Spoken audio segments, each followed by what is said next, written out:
Most people never question the life they are living.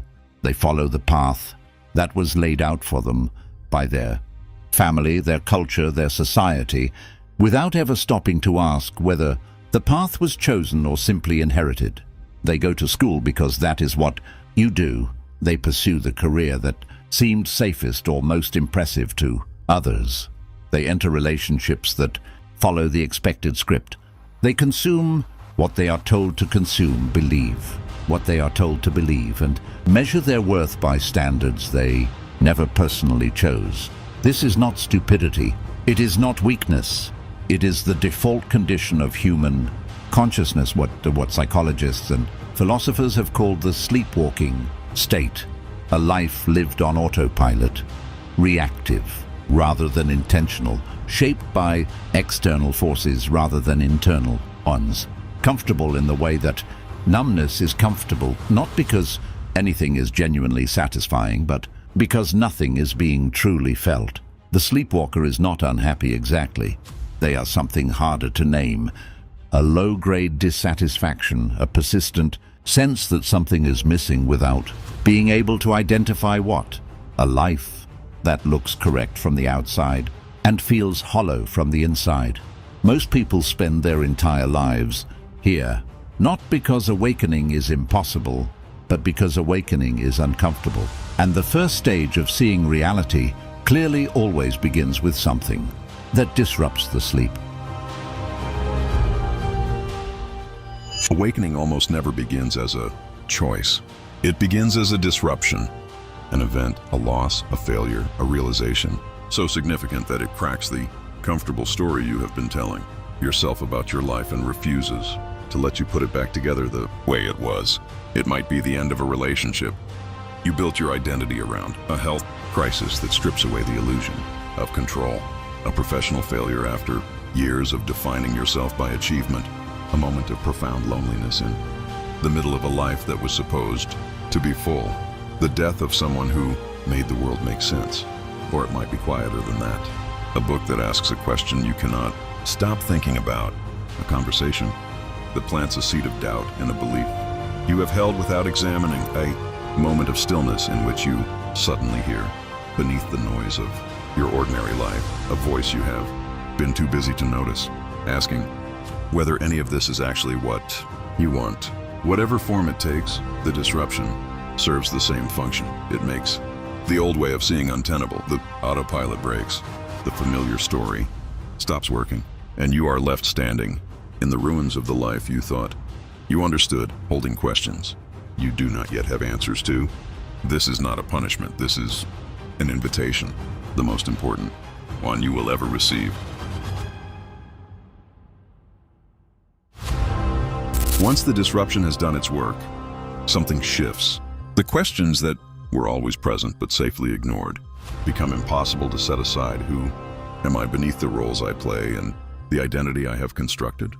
What do I actually value as opposed to what I was told to value? What kind of life would I build if I were building it for myself rather than for the approval of others? This is the stage of searching, and it is characterized by a particular quality of hunger, an intellectual, spiritual, and psychological appetite that feels urgent and insatiable. You read everything, you question everything. You find yourself drawn to ideas, teachers, experiences, and conversations that would have meant nothing to you before the disruption and now seem to contain something essential. You also begin to see, often painfully, the ways in which you have been unconscious, the patterns you have been repeating without choosing, the beliefs you inherited and never examined, the versions of yourself you performed for different audiences, the things you wanted that you never allowed yourself to want. This stage is often deeply uncomfortable. It can feel like losing your footing, like the ground you stood on is no longer solid and the new ground has not yet appeared. Old certainties dissolve. Old relationships sometimes strain under the weight of a self that is changing faster than the people around you can follow. The person you were becoming is not yet clear, and the person you were is no longer quite who you are. Stay in the search. This disorientation is not confusion. It is clarity arriving, slowly and perfectly, but arriving. After the searching comes something that cannot be rushed and cannot be forced, but that arrives eventually for everyone who stays honest with themselves long enough. Integration. Integration is the process by which the insights of awakening stop being ideas you hold and start being realities you live.